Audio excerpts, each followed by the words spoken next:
Olá, queridos e queridas, por cá, professor Nilbert Lima, professor da disciplina de Geografia, e hoje vamos iniciar um novo conteúdo esse da terceira unidade, certo? Que iniciaremos hoje para entendermos mais o continente asiático, beleza? Mas logo depois da nossa abertura, né? Valeu!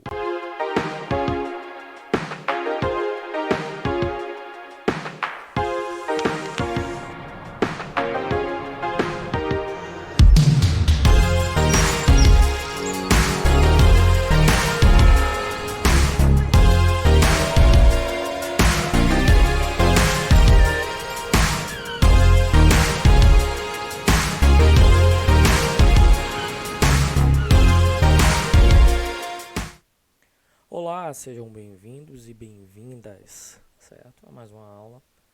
E hoje a gente vamos tentar ser mais sucinto possível, beleza? Então vamos nessa. O objetivo dessa aula, de acordo com o próprio livro didático de vocês, é que vocês possam analisar os componentes físicos e naturais da antiga Eurásia, que é a formação desse continente, que é a junção de Europa e Ásia, certo? Analisar algumas características dos países e seus grupos europeus, asiáticos e por aí vai. Interpretar gráficos, certo? A gente não vai elaborar inicialmente, mas iremos interpretar gráficos e de barras, setores, etc. E observar essas características físico-naturais, como ocorreu as ocupações, nessas regiões, como a gente já viu da Europa, agora estaremos observando da Ásia. Beleza? Tá aqui, gente.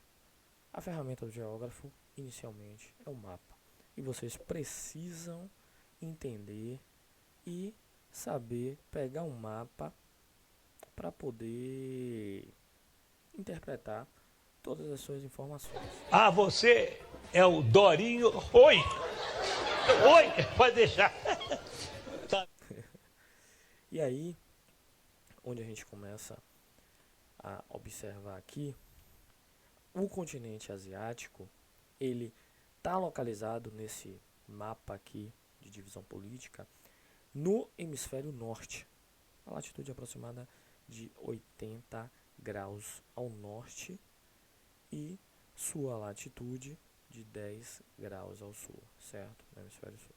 Mas a grande parte, a maior porção do continente asiático está ao norte de todo o planeta, beleza? Está no hemisfério norte. E aí a gente vai ter esse continente dividido em 6 grandes regiões, que é a Ásia Setentrional, o Sudeste Asiático, a Ásia Central, o Oriente Médio, Ásia Meridional e o Extremo Oriente. Veremos cada um por partes nesta aula, beleza? Vamos dar prosseguimento. E tá aí. Vamos conversar primeiro sobre relevo, certo? Uma das principais características geográficas de qualquer país ou de qualquer continente. O relevo do continente asiático, ele é um relevo bastante instável, certo? Predominantemente, ele tem por formação grandes planaltos e também por conta da sua orogênese, por conta do encontro entre as placas, terá uma formação montanhosa mais recente, pois a sua formação geológica é recente, as placas ainda estão em movimento, como eu falei anteriormente, é uma área muito instável sísmica. Sísmico, no caso, é estável geologicamente, certo? Então, qualquer momento pode acontecer terremoto, pode acontecer, tem muito vulcanismo, a gente vai ver um pouco sobre o círculo de fogo e por aí vai, certo? Cabe destacar dois extremos geográficos de relevo nesse continente. A depressão continental, certo? Que está na região do Mar Morto, são 416 metros abaixo do nível do mar. 416 metros abaixo do nível do mar. Essa é a depressão continental que desponta no mundo, certo? E o Monte Everest, que é o pico mais alto, com 8.848 metros acima do nível do mar. Então, você vê as duas faces, as duas diferenças que é possível observar aqui. Deixa eu ver se eu consigo mostrar aqui para vocês uma coisa. A caneta não está funcionando. Depois eu mostro, vamos lá. Outro fator, outra característica importantíssima que a gente pode observar é a formação do Himalaia, que são um conjunto de montanhas jovens que foi formado há 50 milhões de anos, que é resultado desta instabilidade sísmica de colisão de placa da placa indiana e a placa do sul do continente asiático. Então essas duas placas colidem e formam as famosas cordilheiras, que são um conjunto de montanhas, e temos aí a formação do Himalaia, que é essa cadeia lindíssima de formação geológica. Beleza? Então vamos lá, vamos continuar dando prosseguimento.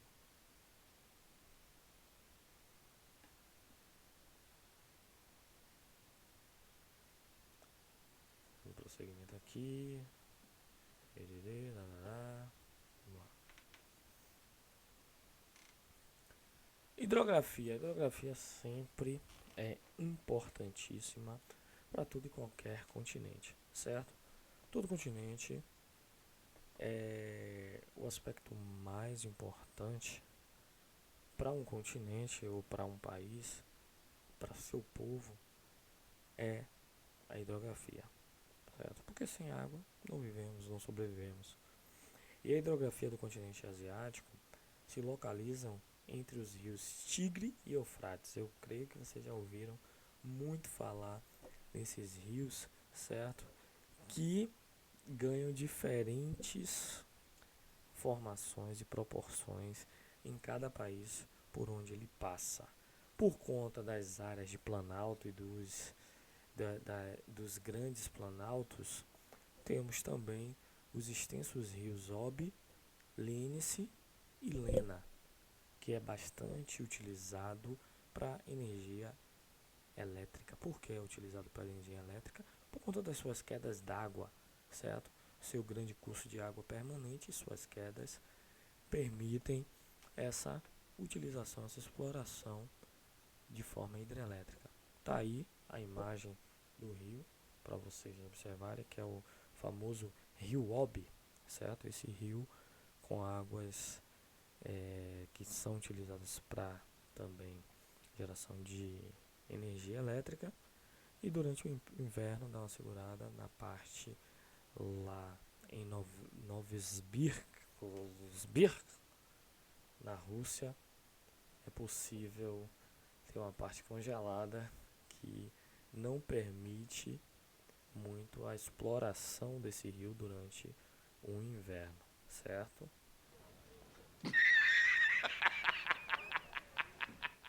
Problema dos russos, né? Fazer o quê? Vamos lá. Ainda dando prosseguimento aqui, na verdade ainda continuando na hidrografia, eu antecipei, mas continuando na hidrografia, os rios Indo e Ganges também são muito importantes para os países por onde eles passam. No caso, o Paquistão, a Índia, o Ganges principalmente, que é utilizado tanto para sacrifícios animais, é um rio, como é que digo, um rio sagrado para os indianos, onde eles se banham, onde eles fazem todas e inúmeras atividades naquele rio, certo? O rio Ganges.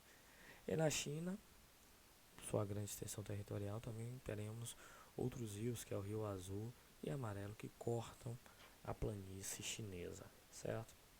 Vamos lá. Vamos entrar agora nesse conceito aqui, que é importantíssimo, que é o clima. Também, além da hidrografia, que possibilita que as pessoas sobrevivam, porque sem água ninguém sobrevive, o clima e a vegetação, se o clima for muito seco e quente, não vai ser habitável, assim como o deserto do Saara lá na África. Não será habitável e aí vai ficar ermo, né? Já com um clima tropical, um clima mais ameno, é possível habitar aquele território e possível também explorar mais os seus recursos naturais, porque com o clima favorável tá tudo beleza, com a vegetação também, né? Então tá tranquilo, tá favorável. É isso. Então vamos lá, dando prosseguimento ao clima. Então, por conta da sua extensão territorial, o clima no continente asiático ele é muito rico, certo? Ao norte a gente vai ter diversos, na verdade rico não, diversos climas, é muito variado.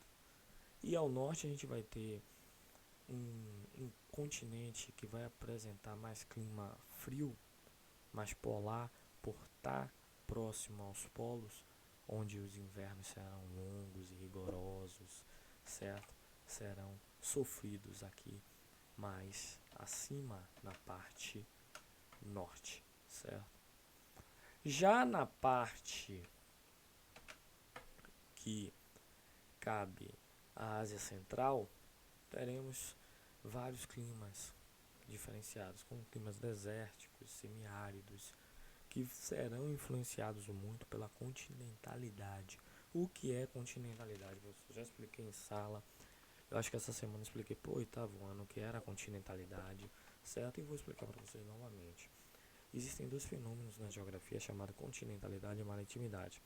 Quanto mais distante um, um município, um estado, um país é do mar, mais atuante é o fenômeno da continentalidade, que será regulado pela amplitude térmica. Durante o dia, muito calor, certo?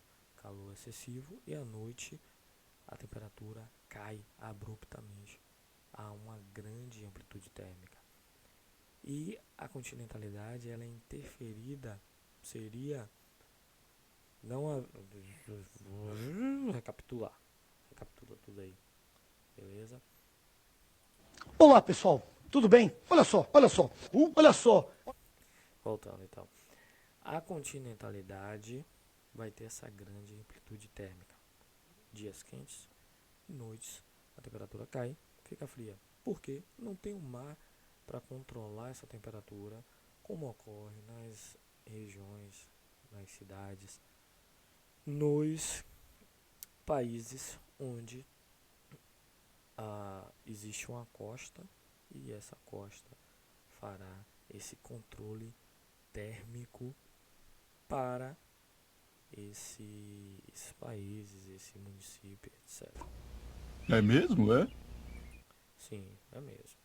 Beleza? Então, esse é o fenômeno da maritimidade, que vai, quanto mais próximo do mar, menos essa amplitude térmica. De dia, se o dia for quente, a noite também vai ser um pouquinho quente, porque o mar absorveu a temperatura do dia e vai distribuir à noite. Se o dia foi frio, a noite também possivelmente será fria. Não vai haver essa mudança abrupta de temperatura como ocorre no interior. Você vai para o interior, aquele sol a pino durante o dia, e à noite você tem que botar agasalho porque a noite é muito fria, pois não tem o mar para regular essa temperatura. Então, retomando a Ásia, esses países vão sofrer muito por esse fenômeno chamado continentalidade, porque as massas de ar que vêm dos oceanos não atingirão muito essa localidade, certo? E aí a gente também vai ter muito essa variação, essa amplitude térmica no Oriente Médio e teremos essa característica. Na parte mais oriental da Ásia, certo? Mais voltada lá para o Oriente, teremos um clima subtropical e temperado, que também é mais ameno, bem similar ao nosso, certo? Olha o mapa aí. Beber uma aguinha, que ninguém é de ferro, né? Tá falando muita coisa Você aqui. espera até eu apontar pra você. E aí a gente observando os dois mapas. Eu sempre gosto de colocar o mapa do clima e da vegetação juntos, porque ambos estão em um casamento perfeito. Se o clima ele é favorável, ele não é tão quente, é um clima mais úmido, mais tropical, teremos uma vegetação muito bonita, esparsa. Se o clima for frio, teremos no verão uma vegetação bonita e durante o frio essa vegetação se adapta às suas necessidades de frio, perde sua folha para se manter viva. E no deserto teremos uma característica muito típica que são as vegetações rasteiras, que ocorrem muito em regiões desérticas e semiáridas. Aí observem os dois mapas, ó, onde temos o clima equatorial, que é aqui a parte mais vermelhinha do mapa. Tudo isso está no livro de vocês na página 153, mas vocês podem acompanhar aqui na minha tela também, certo? Nessa parte mais ao sul, onde é vermelho, é o clima equatorial, teremos uma vegetação, certo? Uma vegetação de altitude, uma vegetação mais de altitude, certo? Aonde temos aqui o clima temperado, aquele clima mais frio, certo? Verões sendo verões e invernos sendo invernos, realmente teremos uma vegetação mais de pradaria, vegetação que se adapta a essas características de cada estação. E por aí vai. Eu quero que vocês, ao observar esses dois mapas, como eu falei anteriormente, no nosso objetivo, que vocês observem os dois mapas que estão se confrontando e diga que tipo de vegetação predomina atualmente na zona tropical. E aí você vai citar os tipos de vegetação encontradas no Brasil que apresentam características semelhantes. Anota aí, atividade de classe, viu? Que tipo de vegetação nativa predomina atualmente na zona tropical? Isso aí é mamata, né? Certo? Isso aí é mamata. E aí a gente vai fazer uma comparação, que nosso clima é tropical, né? Na zona tropical aí da Ásia, qual é a vegetação predominante nativa? E aí você faz uma comparação com a nossa vegetação pesquisando aí também, beleza? Vamos lá. E aí a gente vai ter esse quadrozinho que é bem versátil e explicativo, onde o clima equatorial teremos floresta equatorial e tropical, uma floresta com árvores longas, árvores fortes e uma vegetação mais densa, mais esparsa, porque vão ter chuvas regulares e um clima mais ameno. No polar teremos muito mais frio, então a vegetação vai ter que se adaptar. O solo também tem que se adaptar, então teremos a tundra. Já no subtropical teremos coníferas e campos. No frio de montanha teremos uma vegetação mais rasteira por conta da escassez de oxigênio nas montanhas e também por conta do frio, certo? É a mesma coisa, ou muito árido, semiárido, teremos vegetação rasteira, ou muito frio, porque a planta ela precisa de nutrientes para poder sobreviver, certo? A vegetação precisa. Temperado, teremos florestas de coníferas, aqueles pinheiros utilizados no Natal, aquela coisa linda, eita, coisa boa, tá chegando Natal, viu? prepara, estuda para não ficar comigo na recuperação. Eu não quero ter o desprazer de reprovar ninguém, certo? Não quero ter esse desprazer. Então estuda, estuda, estuda. Ai, cale-se, cale-se, cale-se, você me deixa... Não! É, tem que ficar louco mesmo, louco de estudar. Porque o bicho aqui pega, viu? Temos também o Mediterrâneo, onde a vegetação será mediterrânea, certo? Uma vegetação mais vistosa, mas também um pouco mais separada, porque há pouca pluviosidade, pouca chuva, e do árido e semiárido, que o árido é praticamente um deserto, certo? Pouca chuva, quase zero, e muito calor durante o dia e um frio extremo à noite. Ou seja, qual é esse fenômeno?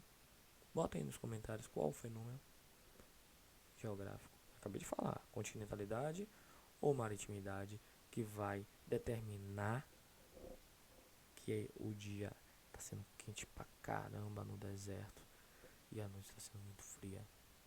Quero ver se entendeu, beleza? E o semiárido, que ainda tem um pouco de chuva durante o decorrer das estações, beleza? Olá, pessoal. Tudo bem? Olha só, olha só. Olha só, olha lá. Olha só, olha que legal. Olha lá, olha lá. Olha só, olha só, olha só. Então olha lá, aprenda.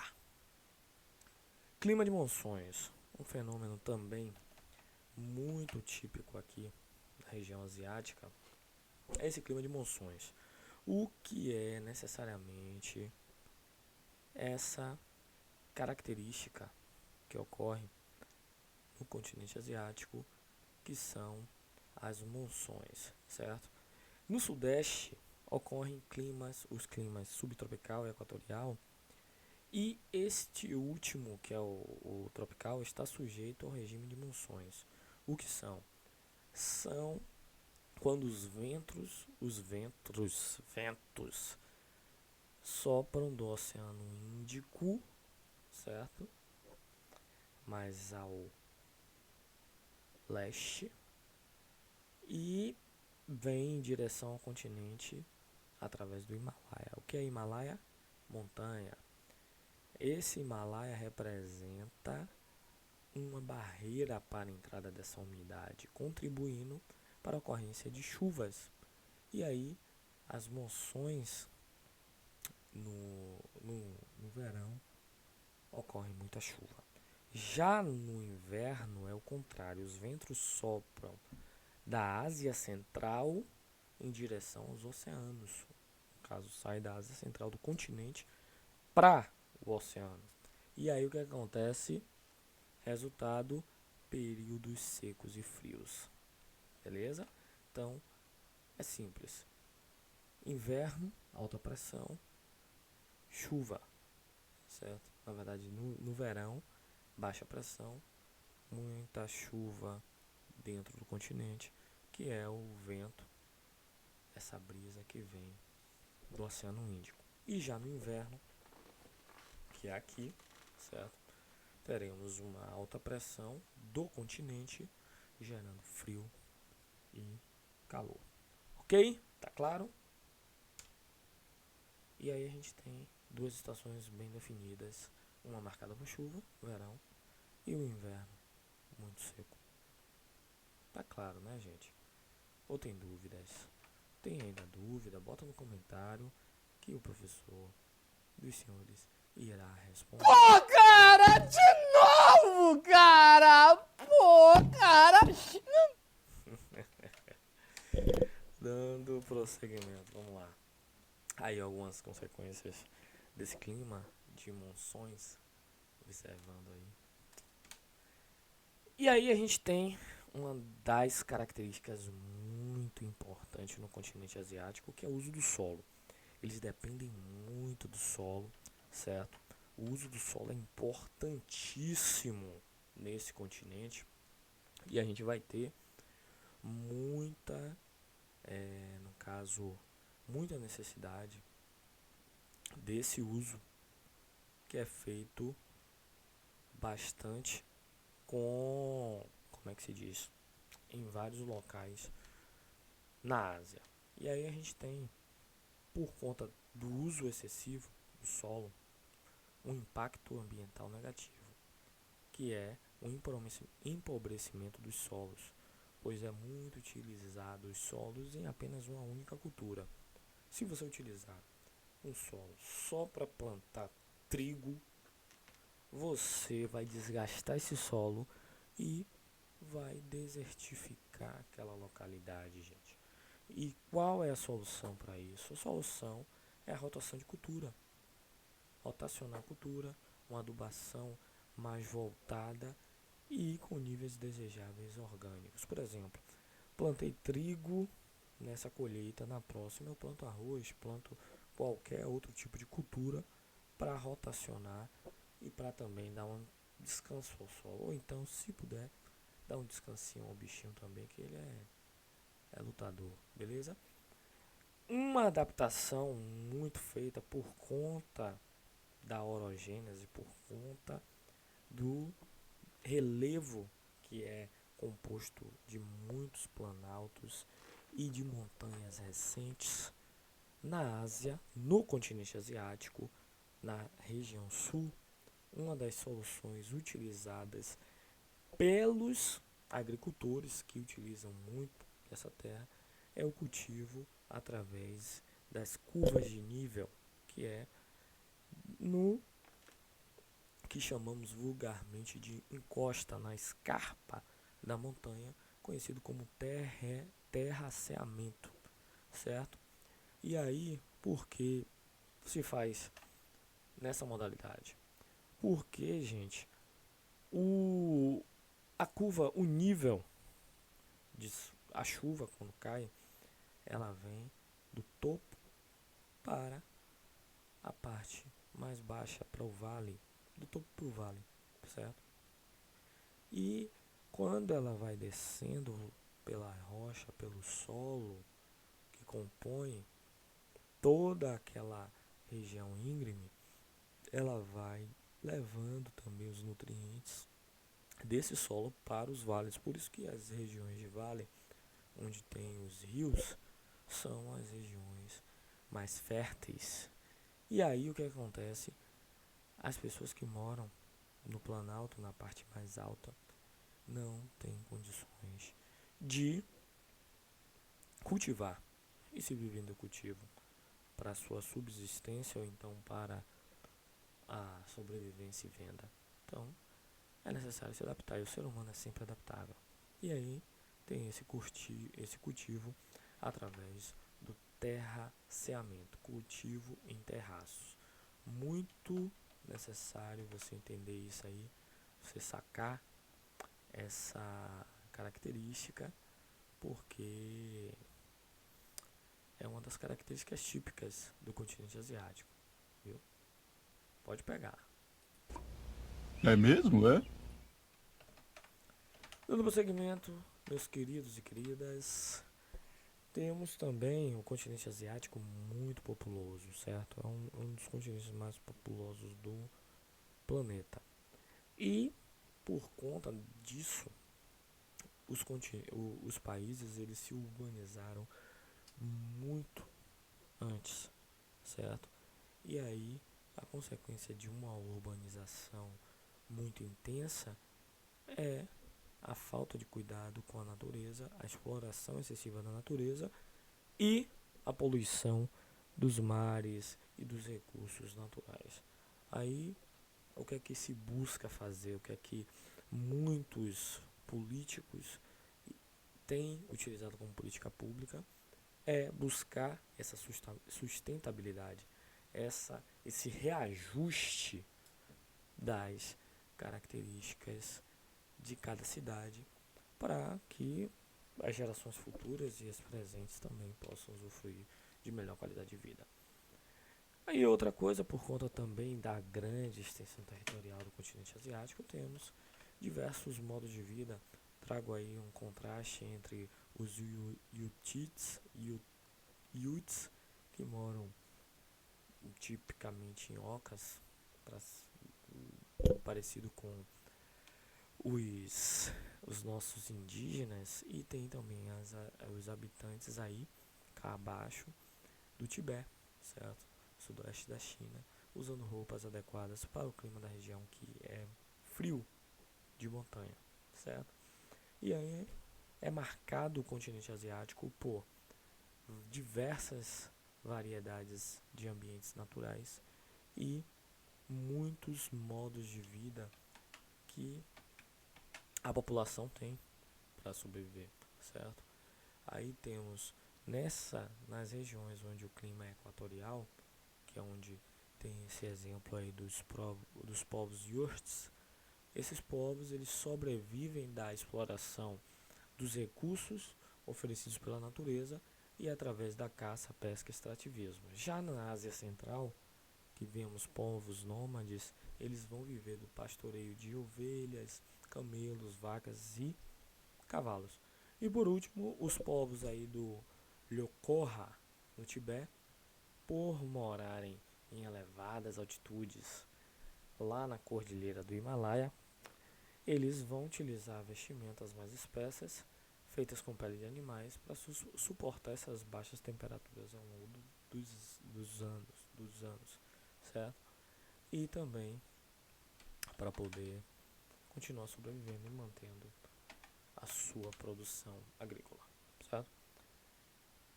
Terminando esses aspectos físicos e um pouco do populacional que eu já entrei, essa aula está sendo extensa, é extensa porque são duas em uma, né?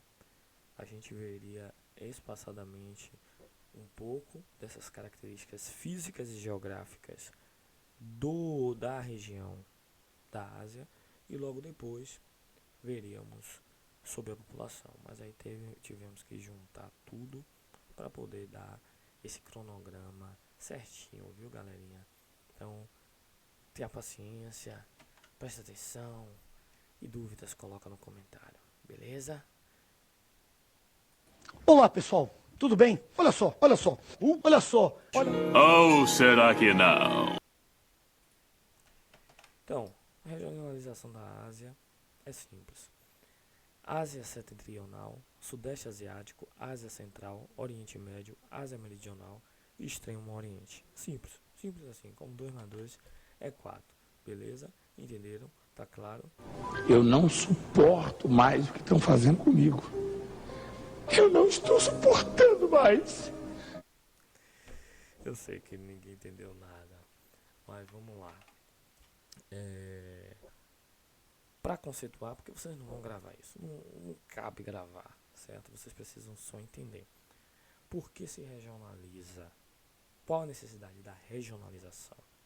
Regionalizar é facilitar o entendimento com características similares de cada país, de cada local. Por exemplo, o que é que há de similaridade aqui na região Nordeste? O clima, a vegetação, o relevo, certo? A população, de forma geral.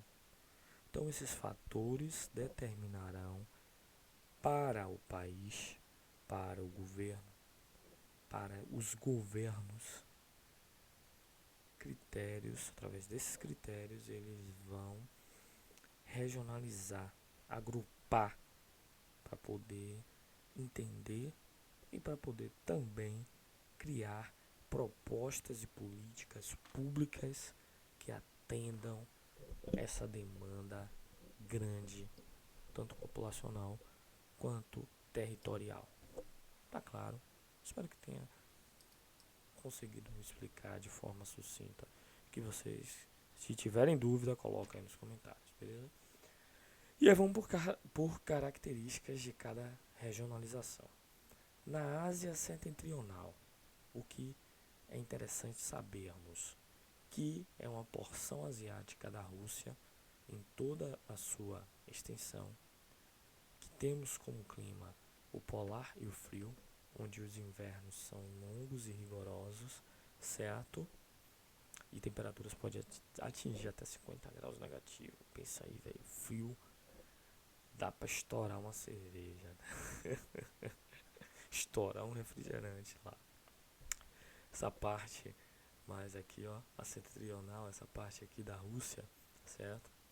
Parte mais norte, e lá vai predominar a taiga como floresta de coníferas, aqueles pinheiros do Natal, a exploração dessa agrícola nessa localidade é mais voltada para a obtenção de madeira, celulose, certo? A vegetação muito rasteira por conta da falta de água, que é o que alimenta muito a vegetação, e é uma região muito boa para a exploração de petróleo e gás. Por isso a Rússia abastece imensamente a região europeia e asiática com seu petróleo e com seu gás natural. Tá claro? Sudeste Asiático. Observe o mapa. O Sudeste Asiático está aqui na região Sudeste, essa região aqui, onde temos a Arábia Saudita, o Irã, o Afeganistão, a Turquia, país asiático. E lá no Sudeste Asiático, qual é a característica predominante? Um relevo de baixos planaltos, próximo à planície, e a estabilidade sísmica. Existe uma grande estabilidade sísmica nessa localidade, por conta do que? De vulcões, terremotos. Em 2004, como vocês estão vendo a imagem aí, ocorreu um tsunami por conta de um abalo sísmico que ocorreu lá no litoral da Indonésia e gerou ondas que se propagaram 800 km por hora, gerando essa catástrofe que levou à morte, infelizmente, de 230 mil pessoas, deixou 125 mil feridos, certo? Isso está no livro de vocês aí, na página 159. É triste, mas é necessário falar. Essa região tem um crescimento econômico, mas na parte da Malásia, Singapura, Tailândia, que despontou na década de 70, 90, um boom na sua expansão transnacional. Empresas se instalaram e passaram a utilizar a mão de obra da região, que é muito barata, certo? E também por conta dos incentivos fiscais que os governos locais fizeram. O Vietnã também está nesse Sudeste Asiático, beleza? Outra regionalização, outra classificação é a Ásia Central. A Ásia Central é essa parte verdinha aqui, esse verdezinho mais forte. Temos Cazaquistão, Uzbequistão e Turquequistão. Lá, por aspectos físicos, temos planícies e altos planaltos no leste, montanhas, muitas montanhas, na divisa com o Oriente Médio e Irã e Afeganistão. Aí a vegetação lá é típica de estepes, e nessa região há muitas dificuldades econômicas por conta do que? Conflitos étnicos, por conta de religião e por conta de relações desiguais com a Rússia, onde a Rússia explora bastante muitos desses países da Ásia Central. Mas é uma área, uma região muito rica em petróleo. O clima é desfavorável para a agricultura, mas tem muito minério, muito petróleo para ser explorado, muita jazida de petróleo. Oriente Médio, área de muito conflito, certo? Oriente Médio aqui, essa área mais amarelinha, esse amarelo mais forte, ó, onde temos a Arábia Saudita, Irã, Afeganistão, Pereirão, beleza? E esse Oriente Médio é habitada principalmente por árabes, muçulmanos, certo? O aspecto físico é que o Oriente Médio ele é constituído em grande parte por planaltos e muitas montanhas, banhado pelo rio Tigre e Eufrates, tem muito deserto, um clima semiárido, certo? À noite menos 10 graus, aquela amplitude térmica da continentalidade, certo? Dias de 40 graus na cabeça e noites de menos 10 graus Celsius. E aí a gente tem vários contingente populacional nas cidades de Damasco, Síria, Riad, Arábia Saudita, que estão próximo a localidades com águas subterrâneas que afloram a superfície e que formam verdadeiros oásis. Porque sem água, já sabe, né? Não tem como habitar ninguém naquela localidade. É uma região também que tem muita prosperidade na área de petróleo. Ásia Meridional. Essa Ásia Meridional, essa de Lilás, onde se encontra a Índia, Paquistão. Essa Ásia Meridional apresenta 3 grandes relevos: a Cordilheira do Himalaia, o Planalto do Deccan e a Planície Indo-Gangética, certo? Deixa eu dar prosseguimento aqui para vocês verem. Olha lá a cadeia de montanhas, que aí temos o Planalto do Deccan na porção centro-sul, que é constituído por rochas muito antigas e desgastadas pelo processo erosivo, beleza? Há muita desigualdade econômica por conta, principalmente na Índia, por conta das características religiosas desse povo indiano, certo? E também por conta da grande, super, mega população de 1,2 bilhões de habitantes, que possuem uma renda per capita de 6,7 dólares, beleza? E temos aí, creio que por último, o Extremo Oriente. Extremo Oriente, que tem por característica o relevo do Japão, com muitas montanhas recentes, principalmente o Monte Fuji, mais de 200 vulcões ativos e uma região de estabilidade muito grande, pois acontece vários abalos sísmicos e está sendo sempre controlado pelos setores responsáveis por esse controle. Aí temos essa instabilidade devido ao chamado Círculo de Fogo do Pacífico, que é uma região de aproximadamente 40 mil quilômetros, uma região muito extensa, onde 90% dos abalos sísmicos e vulcânicos do planeta está lá, nesse Círculo de Fogo do Pacífico. É um círculo de fogo mesmo, círculo de problema. Mas mesmo assim, o que é de se admirar e que os brasileiros, que os nossos governantes deveriam se espelhar, é que esse Extremo Oriente ele tem um ótimo desenvolvimento econômico. O Japão é uma das maiores potências econômicas do planeta, mesmo sem recurso natural legal e mesmo vivendo em constante crise geológica instável. Eles são uma grande potência mundial. A China tem despontado também um grande crescimento, certo, econômico nas 2 primeiras décadas do século XXI.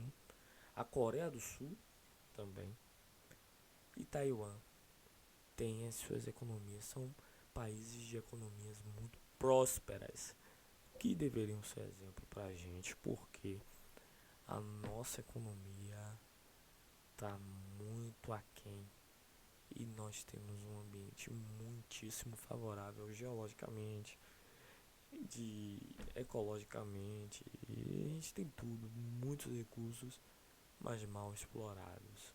Quem tem pouco faz dele muito, como o Japão, como a China e por aí vai. Beleza? Então, galerinha, dentro dessas características gerais, foram isso.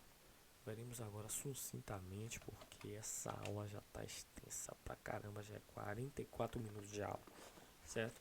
Porque também são muitas características físicas que cabe ser destacadas e cabe ser explanadas para vocês. Uma hora depois. Então vamos lá. Dando prosseguimento, sem mais delongas, população e economia da Ásia. Vamos ver um pouquinho aqui. A Ásia, ela abriga mais da metade da população mundial. São 4 bilhões de habitantes. Dados, não sei qual é a atualização desses dados, mas é isso aí. Só a China ela já possui 1 bilhão e 300 milhões de habitantes. A Índia já possui mais outro bilhão. Então metade do continente, da população do continente, está concentrada na China e na Índia. O resto é distribuído pelos outros países. Aí temos um contraste observável, de um lado a indonesiana e do outro as turcas, beleza? E aí cabe destacar o quê? Que a população asiática tem variada diversidade étnica. São amarelos, mongoloides, certo? A maioria da população dos chineses, japoneses, coreanos e brancos caucasoides, onde predominam no Oriente Médio árabes, turcos, israelenses, sírios. Esse crescimento populacional tem crescido cada vez mais, certo? A Ásia tem mantido o crescimento populacional, assim como a América do Sul e por aí vai. E aí a gente tem algumas causas que mantêm esse crescimento. Nos países menos desenvolvidos do Sudeste Asiático, tem consideráveis taxas de fecundidade. Em alguns países, a média de 4 filhos por casal chega a ser comum, certo? E também por conta dos aspectos culturais e religiosos, como a condenação do uso de métodos contraceptivos na Índia, que contribui para elevadas taxas de fecundidade, ou seja, elevadas taxas de nascimento. A China, a Índia e Bangladesh, por ver sua população crescendo exacerbadamente, fez o quê?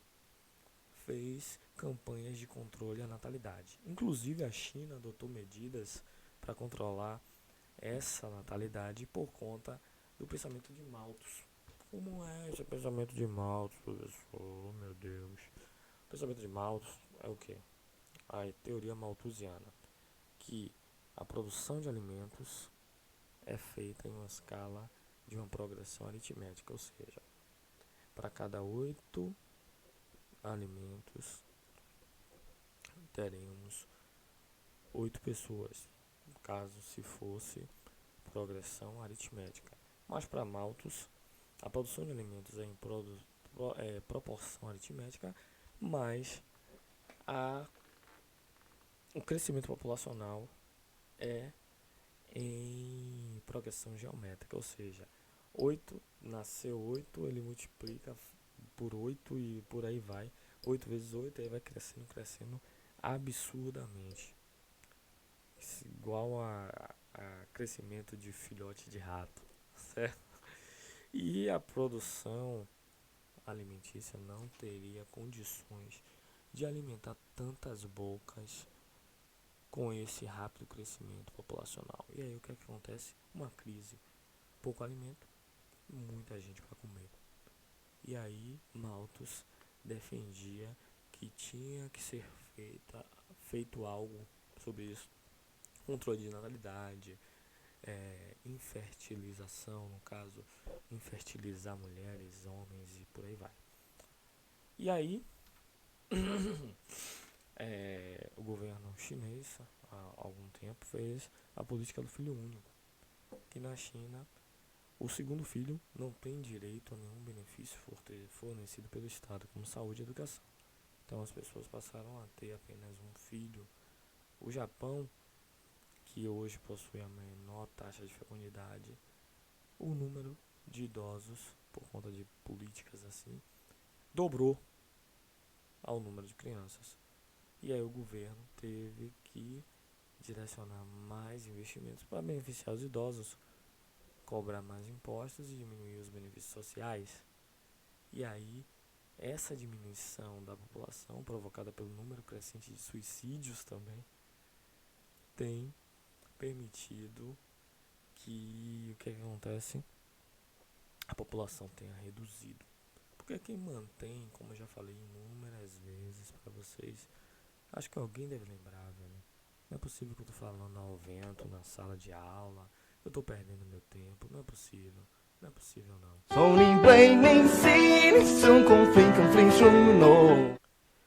Mas aí, retomando, os jovens, vocês são a base da nossa sociedade. Vocês que vão trabalhar para manter esse professor aqui daqui a uns 10, 15 anos descansando. Eu quero descansar, quero ir para minha casa de praia, tomar uma cerveja, descansar, chega de dar aula. Alguns de vocês vão estar aqui no meu lugar dando aula e outros estarão fazendo outras atividades, sendo advogado, sendo médico, sendo engenheiro, sendo político, quem sabe, né? Eu espero que façam melhor, façam pelo povo, gente. Vamos deixar essa cultura de, como é que se diz, de pilantragem para trás. Mas isso não é assunto agora. Retomando, então, vocês são a base da pirâmide. Sem jovens, não há pirâmide de idosos, ou seja, o topo da pirâmide, que são os idosos, os adultos, não sobreviverão, porque esse sistema previdenciário é previsto através dessa sequência de trabalho. Quem está mais disposto, mais jovem, vai pagar a aposentadoria de quem já está idoso, e quando a gente embarcar, os idosos embarcarem, vocês vão chegar à fase idosa e os jovens da geração antecessora a vocês vão manter esse ciclo, certo? Mas aí, por conta dessas políticas, alguns países da Ásia tiveram o tiro pela culatra, como a China, que já suspendeu muito essa política do filho único, porque gerou uma distorção e outra distorção, né? Além da população estar exacerbada, gerou uma distorção que há mais homem do que mulher, certo? Por conta da preferência dos pais, muito mais homem do que mulher. E aí é outra distorção. Temos também a risicultura, que é o cultivo de arroz, uma principal atividade agrícola lá no continente, e 50% dessa demanda de arroz é propriamente consumida pelo próprio continente. Pecuária da Índia tem a sua cultura de reverenciar a vaca, que é um animal sagrado, então não é possível comê-la, certo? Por conta de algumas crenças religiosas. Então a vaca, ela é muito valorizada, assim como algumas crenças, outras crenças também, dos ratos, os macacos e por aí vai. Eles são muito supersticiosos. E aí tem alguns países que tem essas culturas também, certo? E a produção pecuária. Mineração, a Arábia Saudita desponta na Ásia como uma das maiores reservas de minério e petróleo de todo o continente asiático, certo?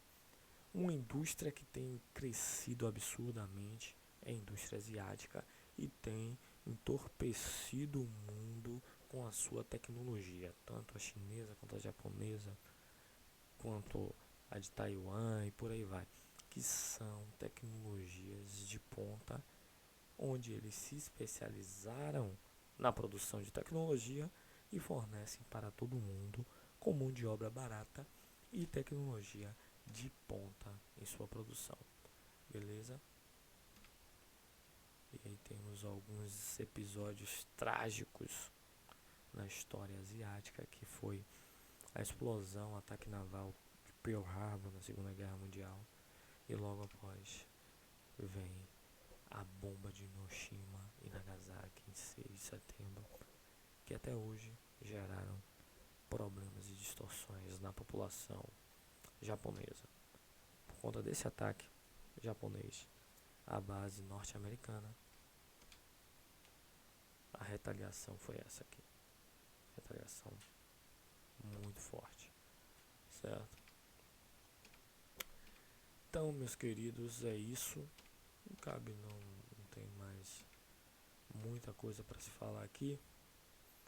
Por último, vou deixar esse slide disponibilizado para vocês em PDF, para que vocês possam observar e estudar mais sobre esse conteúdo asiático. A gente vai reforçar na sala de aula. E por último, deixo a atividade para casa das páginas 165 e 174. É de 165 a 174. É de 165 e 174. Beleza? Tá claro, meus queridos? Tá claro como água. Espero que sim. Espero que vocês tenham entendido. Ou será que não? Ah, agora eu entendi! Agora eu saquei! Agora todas as peças se encaixaram! Espero que tenham clareado a mente de vocês. Por hoje é só, foi uma aula extensa. Hoje assíncrona, por conta das demandas de alguns alunos aí. E até a próxima, se Deus quiser. Um grande abraço. Beijo. Tchau, tchau.